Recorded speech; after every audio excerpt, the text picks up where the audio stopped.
day 33 of 365 days of meditation. This morning's experience was interesting. I woke up, I think, around like 4:30, 5 o'clock, and wasn't able to fall back asleep.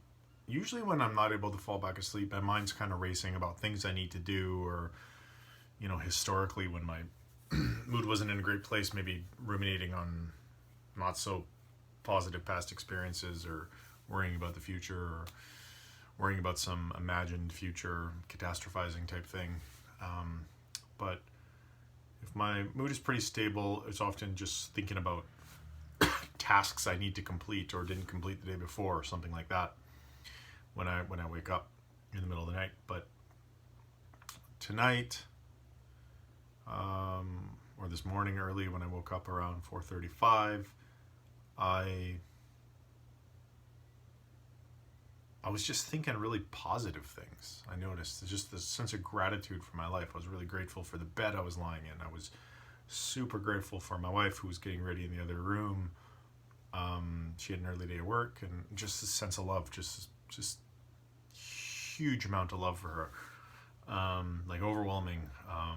And I was lying there, and I was just kind of okay, well, I'm not sleeping and I'm in a good state mentally. Maybe I'll try to just do a lying down meditation of sorts. And so I attempted that, and I found that I just kind of lying there meditating, but my mind was just wandering off, but I kept wandering off to positive things, and which was a really good thing.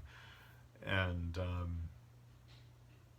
but I found like I had a really high level of energy, which was interesting because I had gone to bed fairly late, or late for me, about 11:30. And so, I'd only slept for 6 hours, I guess. And so I was surprised with how much energy I have. But anyway, I ended up just getting up, and I just wanted to go see my wife, and visit with her before she left for work. And so I did that. Just this huge sense of love welling up. And it was about 5:30 at that point. Sat down after she left, started meditating, and that sense of gratitude and love just spilled right into my practice. Within like 30 seconds, probably not even 20 seconds, maybe 10, I don't know, I was in tears and just overjoyed, just tears of gratitude and happiness and joy and love, and it was just amazing. It was an amazing feeling, because it just happened so quick. I was already experiencing it, and so when I hopped into meditation, it was like instantaneous. And I just basked in that, and then after a while, I kind of thought of some family members, maybe some challenges they've been through, or maybe challenges they're going through, and just a sense of love, just compassion pouring out of me, for, any suffering of another human being, or what I perceive as suffering. And I went through that for a while, and then I just kind of tapered off, and for the next 45 minutes or so, maybe half hour, I just kind of basked in how great that felt. And closed down my practice and got up, felt amazing. And then went back to bed for a nap. But that was the practice. What was interesting was when I started this 365 days of meditation, 33 days ago now, I said to myself, I'm not going to get up from my meditation until I'm in love with my life. Or maybe it was until I'm in love with myself. I don't remember. I don't think those things are mutually exclusive, though. You probably can't have one without the other. But that was actually inspired by somebody else who had gone on a meditative journey for, I think it took her about 11 months of going through a similar process with a similar intention. And I think in her case, she ended up going into some sort of spontaneous remission or healing from some sort of illness that she was experiencing. But that was the sort of part of the intention behind my my similar goal of not getting up from a meditation when I sit down until I'm in love with my life. And it was pretty cool today to see how that practice after 33 days is spilling over into my day-to-day life, that I don't even have to be meditating and I'm feeling that way. I'm not even in meditation. I wake up in the morning and I'm just so overjoyed and full with gratitude and love at like 5:30 in the morning when I wake up. And then I go and sit down in the meditation and it's just carries over into that. And so it's really, really interesting and a great reminder and very powerful for me to see how much the emotional state I was intentionally cultivating in meditation early on is now just happening automatically, and how the thoughts I was intentionally cultivating early on in my meditative practice, early on in this 365-day journey, how now they're just sort of running automatically in my day-to-day life. And